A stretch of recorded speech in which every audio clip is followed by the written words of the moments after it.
everyone, and welcome to my 1-year booktube anniversary Q&A. This is part 2. So Lavinia G asks, when/how did you decide to get into book design? If I'm correct, you studied English at uni, so what made you transition to design? Love your portfolio, by the way.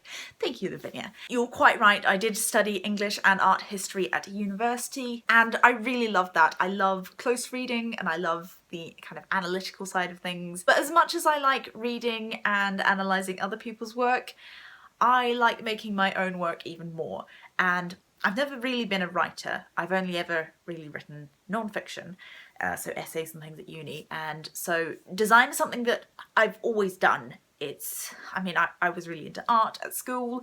I would do it outside of school. It's been one of my biggest loves in life, really. I did take graphic design at high school, but my final 2 years of school I didn't do it. I did do painting though, but I never really thought about it as a career choice. I think it's just because a lot of people want to be graphic designers, and I thought, well, everyone wants to be graphic designers. I can't possibly be good enough to actually be a graphic designer, so I'll do something else. I want to really be in a career that I love. Design is something that I've always done and been fairly good at, so if anyone can do it, why can't I do it? So I thought I'd give it a crack. I didn't want to go back to university and study design, so what I've done is put a lot of time and effort into doing my portfolio, really working on my design skills, using Adobe InDesign, Photoshop and Illustrator, worked on building up an online presence, and I mean the booktube ties into that really nicely. And then it suddenly seemed really obvious to me that book design is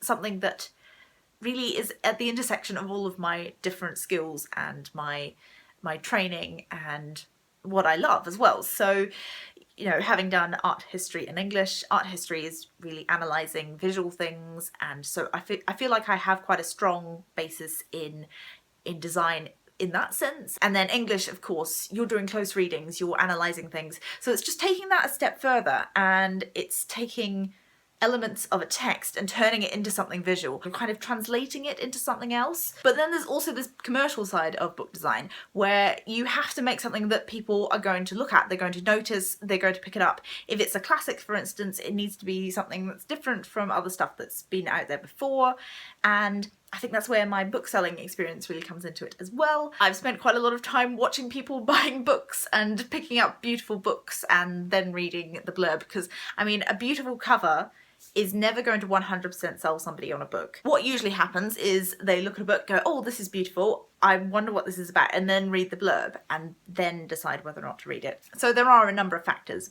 but the design is a big part of getting people to actually pick the book up to start with. That's a challenge that I really love. I feel like I'm in a job interview now, I'm really sorry. So that's why I'm in London, that's why I really want to build a career in this industry. So the next question is from ZZ Street, ZZ with books. Here's a question. It's probably a hard one, but of all your books covers, which is your favourite? Now, I'm not sure if you're meaning the books that I've designed or the books that are on my shelf. I don't have all of my books with me, obviously. A lot of them are still in New Zealand. In terms of my own designs, my favourite one is the Catherine Mansfield one, just because I love Catherine Mansfield so much, and I feel like this was a real labour of love. It was very time intensive. Obviously I had to draw all of these elements by hand and then put them into the computer and colorize them and choose all the colours, and yeah, it did take me a really long time, but I'm so pleased with the result. The other one is the Lolita cover, and I really love that one because of the close reading it required, and it really is an interpretation of the text. I really like the challenge of coming up with something new, because obviously Lolita's one of those books that has been covered and recovered so many times. But yeah, I'm really pleased with that one as well. That said, any of the ones that have seen the light of day and actually made it onto the internet, I'm pleased with. As far as the rest of the books on my shelf go, you know, I'm tempted to say the Grace Keepers, but I mean, there are other ones that are really gorgeous as well. So yeah, I'm gonna do a whole video about beautiful books and the books that I've acquired this year, and yeah, what I love about them, so I'll do that later on in the year. The next question is from Val Reeds, and she asks, who are some of your favourite artists / graphic designers? Also, which artists would you say have had the most influence on your own artistic style? This is another one that I could do an entire video on. Jessica Hish, who is a letterer, she did the Penguin Drop Caps editions, and she also did the beautiful Barnes & Noble leather-bound editions. She did the covers of those. So yeah, I really admire the work that she does. One artist who has been very influential over quite a long period of time, I used her as a sort of artist model in my year 12 art portfolio. She's called Seraphine Pick, and she is a New Zealand artist. She's a fine artist. She does paintings, but oh, I love the level of detail in her work is just phenomenal. And quite some of my style is quite derived from hers. Some of my earlier paintings, I'll put some up here, with a black background, and also with the Catherine Mansfield one, the black background, and these sort of almost disembodied plants and things. That pattern style is quite similar to hers as well. And she's also quite similar to the Pre-Raphaelites, and that's something that I'm also very influenced by. Oh, and also Leo Nichols, who is a freelance illustrator, book cover designer, and yeah, I did an interview with him back a couple of months, and yeah, I'll link that below because yeah, he does beautiful, beautiful stuff. Let's Get Lost in Words asks, my question for you is, if you could design any album cover for any band/musician, who/what album would that be? So I would love to design the cover for Florence and the Machine, their first album, Lungs. I mean, I love the way that it was designed as it is, but if I could do like a sort of illustrated cover for that would be kind of the ideal. Love the general aesthetic. Obviously it's very influenced by the Pre-Raphaelites as well, so I love that. The Reading Outlaw asks, having just watched your Inside My Journal video, I have to know, have you ever considered designing an adult colouring book? I know they're all the rage at the moment, but more than that, I'd love the chance to colour your designs. Thank you, that's really sweet. I have thought about it because, I mean, my kind of peacock design, when it's just a line drawing, is quite conducive to being coloured, I think. I've done a few pages that I thought would be quite good for a sort of adult colouring book sort of thing, but I don't know if I'd ever put them into a book, but I might make them available for download that you can print off your own home computer. And just because the production of a book would, well, for one thing, it would mean me doing an awful lot more designs, and that could take me quite a while because I'm working full-time at the moment, but doing just individual pages is a possibility. So yeah, it's something that has been in my mind for a while, but thank you for your encouragement. So Book Chat asks, if you had the chance to meet one of your favourite authors and design a book cover for one of their books, who would it be and what book would you pick to redesign? Maybe Philip Pullman, just because I love those books so much.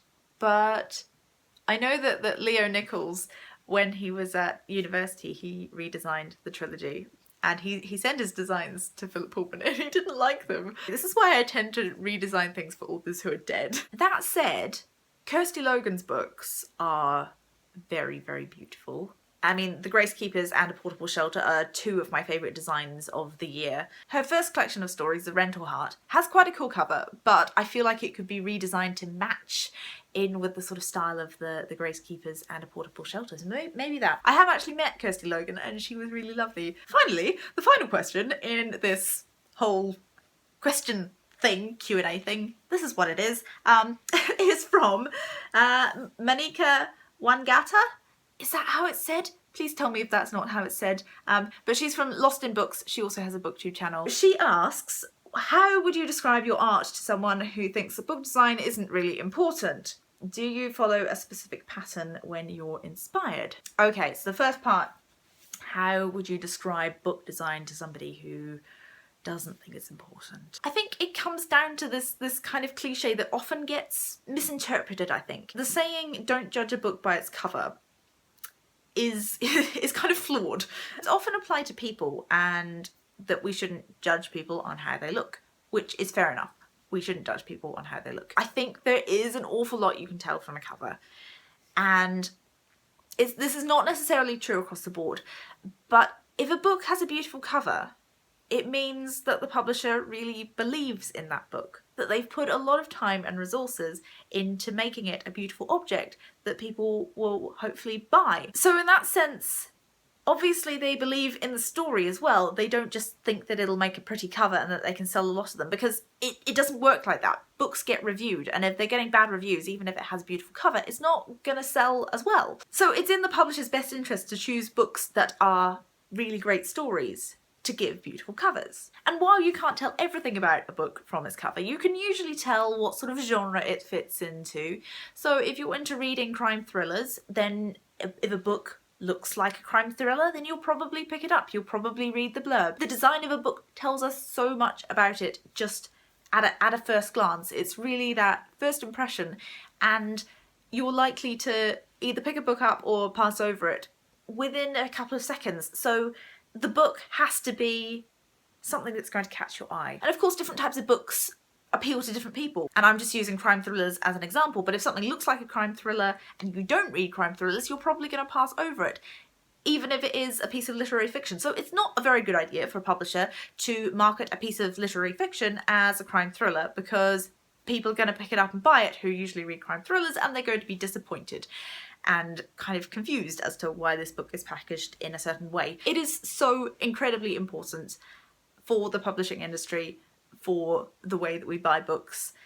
And I don't understand how people could not see this. I know that at the end of the day, it is the story that is most important, but actually getting that book to the people who will read and enjoy it is so much to do with the way that it's marketed, and the way that it's marketed is so much to do with the cover. So yes, that's what I would say to people who don't think the book design is important. As for following a pattern when I'm inspired, it really depends. I mean, I will usually start out with my sketchbook, pen in hand. Also, doing research on what is out there already is really important. You don't want to be sort of just rehashing something that has already been done, and that's what I did quite a lot with the Lolita book. I've got a whole book, it's the bright green book up on my shelf there, which is about the cover design of Lolita. So that was a great resource for seeing what had already been done and then trying to create something new. The largest amount of time though is usually the actual drawing of the final drawing, and then putting it into the computer and turning it into something that is colourful